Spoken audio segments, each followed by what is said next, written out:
Hello students, I Kamlesh Kumar. Welcome to all of you at my YouTube channel Social Science Academy. In this video, we are going to study the topic making a socialist society, which is a part of the chapter Socialism in Europe and the Russian Revolution of class 9 NCERT book. So let us see this topic. In the previous video, we have already talked about the civil war in Russia, means during the regime of the Bolshevik party, what were the scenario of the civil wars. So during the civil war, the Bolsheviks kept industries and banks nationalized. They permitted peasants and to cultivate the land that had been socialized. Bolsheviks used confiscated land to demonstrate what collective work could be. So already we have seen that during the April thesis of Lenin, the Bolsheviks already demanded that the banks should be nationalized, industries should be nationalized, First World War should come to an end. So after coming to the power, they first implemented these things, and during the seizure of the lands, they permitted the peasants to cultivate the land and had been socialized. So this was the beginning of real socialism in Russia. A process of centralized planning was introduced. Officials assessed how the economy could work and targets for a 5 period. So after coming to the power, they visioned that how Russia could be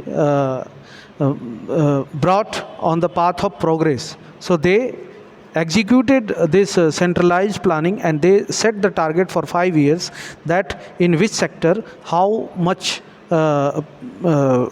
target should be achieved, and that was called the 5-year plan. So on the basis on this basis, they made the 5-year plans. The government fixed all prices and promote industrial growth during the first 2 plans. First plan was plan period was 1927 to 1932, and second plan period was 1933 to 1938. So centralized planning led to economic growth.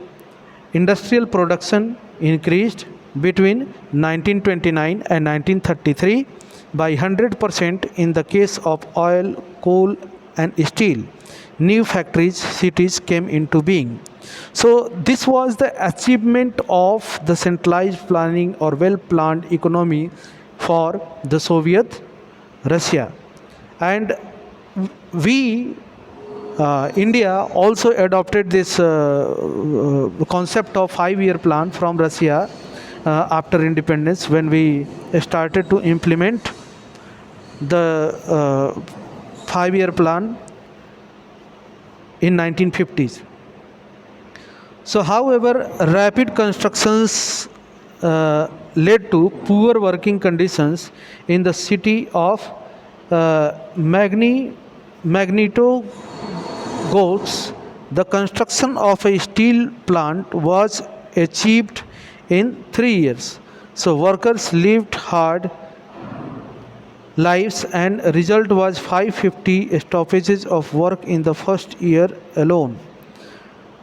In living quarters in the winter time, at 40-degree below temperature, people had to climb down from the 4th floor and dash across the street in order to go to the toilet. So this was the scenario during the